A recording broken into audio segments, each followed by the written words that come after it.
गरिबका भत्किएका बस्ती अनि बिजोग गरी राखिएका होल्डिङ सेन्टर्समा प्रधानमन्त्री जानुभयो कि जानुभएको छैन, कि आफ्नै कार्यालयमा लुकी बस्नु भएको छ?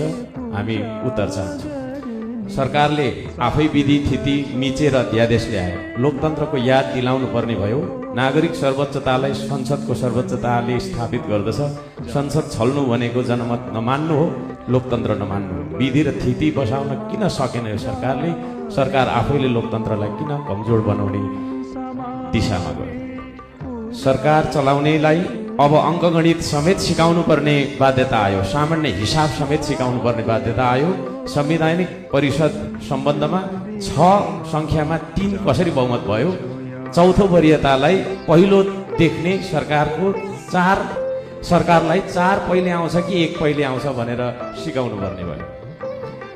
विदेशी ऋण लिनमा विश्व कीर्तिमान राख्ने जस्तो देखिन्छ यो सरकारले। बिना योजना विदेशी ऋण ल्याउने सरकारले पछि आफैले व्यक्तिगत रूपमा ऋण तिर्ने हो कि आम जनताले तिर्ने हो? ऋणको प्रस्ताव संसदमा पेश गरेर घनीभूत छलफल गर्नुपर्छ कि पर्दैन? सांसदहरू मार्फत सम्पूर्ण नेपालीलाई औचित्य पुष्टि गरेर बुझाउनु पर्छ कि पर्दैन?